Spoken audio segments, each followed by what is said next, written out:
Welcome to another edition of DX Engineering Videos. We're here in Dayton, Ohio today, and it's Ed, N4OC Charlie, is part of the Contest University students this year.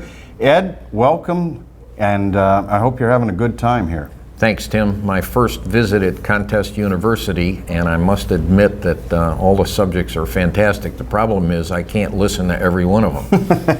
Well, there is a lot of information here, but you know, Ed, many people know you, and we'll get into that, but a lot of people don't know how you got started in this hobby. And so how did amateur radio start for you? It started back in 1962 as a young 14-year-old. I had a group of friends and I had one or two amateur radio operators in the hometown, and my father had been a ham right after World War II, but he had let his license lapse, and I had an uncle who was an amateur radio operator. So anyway, I was introduced to it at that time, and it was pretty darn exciting, as you can imagine. And once I got licensed as a novice in '62 and got my general about 6 or 7 months later, and my dad then got relicensed, and the two of us did it together, and I just had a lot of fun. I was very busy in high school and the rest, playing football, academics and the rest, but at the same time, this was exciting stuff, and I started contesting back at the very beginning, and I found that really a lot of fun. Wow. Now, so what happens in your life after high school? Well, I went to the Naval Academy for 4 years, and I actually operated at the W3ADO station, the Naval Academy Amateur Radio Club, and I had a wonderful time. And as a matter of fact, it was always a lot of fun beating the hell out of West Point and Air Force in competitions, amongst other things, and we had a lot of fun. It was a remarkable radio station at the time. We had 3 Telrex rotating towers. Wow. With a full-size 3-element 40, stacked 20, stacked 15, stacked 10s, and this is in 1967, 8, 9, 1970, and we had 3 full Collins S lines with the big amplifiers, and it was a pretty amazing station to operate on. Unfortunately, I didn't have all that much time to do it, but we could do it on contest weekends. And from there, after the Naval Academy, to be frank with you, I wasn't able to operate much. I served between the Naval Academy and the rest of my service, it was 41 years in uniform. 41 years in uniform. Wow. And so take us through that. Sure. Those 41 years. Well, I became a nuclear submarine officer, so I went through nuclear submarine training, and I was moving quite frequently through all the schools, so I really didn't have a chance to put up antennas and the rest. But I got out to Hawaii as a young junior officer, and right on the naval base there was the Navy submarine station. And so I was able to operate on occasion there. I lived in an apartment downtown with a bunch of other bachelors. We had a lot of fun, and there wasn't much time to do radio. But about 4 or 5 years later, I got married. I was on my second submarine at the time, and I put up antennas. I used to talk with my dad all the time. When I would go home, my vacations were putting towers and antennas up for him. Mm-hmm. And so I got to operate a little bit then. But to be fair, over the next 30 years, I really didn't have a lot of time to do operations. I read all the books, I talked to friends and the rest. And interestingly enough, about when I was the vice chairman of the Joint Chiefs, I was doing some operating before that as a combatant commander down in Norfolk, Virginia. And then when I got up to be the vice chairman, I had seen an article in CQ magazine where they were talking to the NASA administrator at the time, as you recall, who was an amateur radio operator, and I got the idea that there's a lot of amateur radio operators that I've met across the government who actually don't talk about it very much and don't have a lot of time to do it, but as young boys and girls grew up through the system. So I had my public affairs officer call up CQ and have a chat with them and say, you know, you ought to do a series on these. So then, of course, you started seeing the one on Scott Redd. You saw the one on Gordon England, the Deputy Secretary of Defense. Tony Tether at DARPA was an amateur radio operator, and so on and on and on. It was really nice to introduce him to a group. But when I retired, Scott Redd and I got together because he had contested quite a bit, even though he was pretty busy. And when we got together, he and I decided that I'd start up again, and he'd come down and give me a little training to get back into this.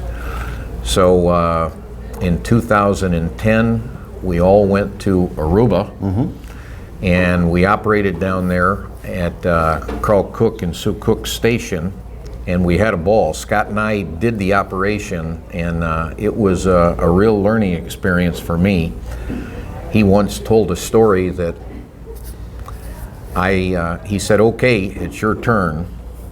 So we were operating a multi-single, and of course, I'm receiving the calls, and I'm not used to typing and talking at the same time. Scott said, wow, this is going to be a long night. And when he came back about 6-7 hours later in the morning, I was doing about 160, 180 contacts an hour, and I had finally gotten it down, but it was a pretty interesting experience, and it got my fire built up for doing contesting again. Well, you're a quick learner, and so let's talk about the end of your career, the 41 years. What were you doing then? Well, I had been a commander of all submarine forces and a commander of all anti-submarine forces in the Atlantic, and I was the senior submarine operational commander. And then from there, I went on to be the resource sponsor and the requirements head for the Department of Navy. So we had about a $120 billion budget. And of course, I was dealing with Navy Marine Corps issues at the time. And then from there, I went off to be the senior military assistant to the Secretary of Defense.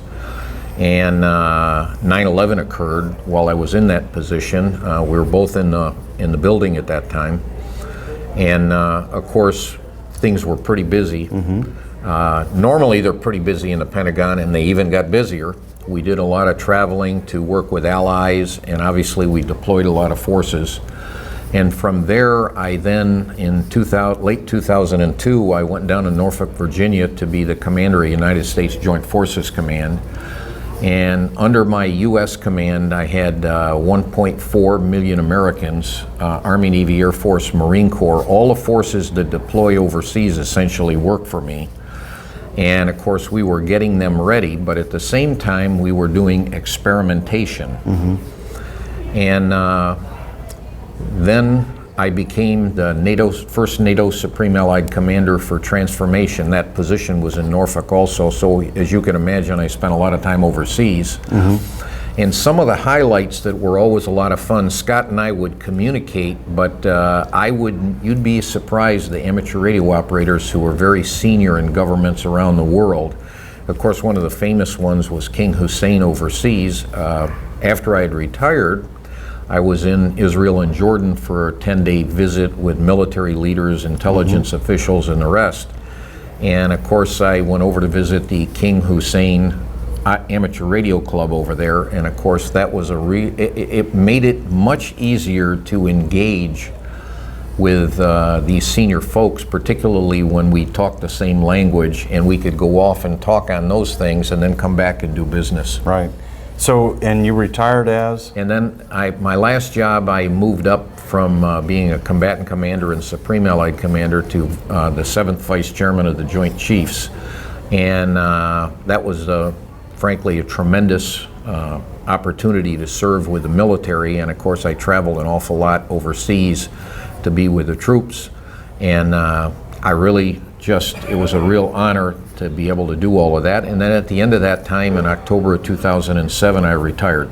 Now, what a career and what a life. And amateur radio has been there from the beginning. It sure has. And it's still, that light is still going strong. You know, I might mention one last thing, Tim. Throughout my career, the amount of things that I learned as a young amateur radio operator, and the amount of reading and the amount of hams that I work with and learned from over the years paid tremendous dividends for me. My specialty was electrical engineering, but then I qualified as a nuclear engineer and served my career doing that. But the amount of times that I was able to solve problems quickly and use the expertise I had learned as an amateur radio operator were quite remarkable. So I would just tell you, it was a tremendous tie, fantastic. And I know Scott would tell you the same thing. Yes. Well, Ed, thanks very much for stopping in and talking to us today. And thanks to you for watching another edition of DX Engineering Videos.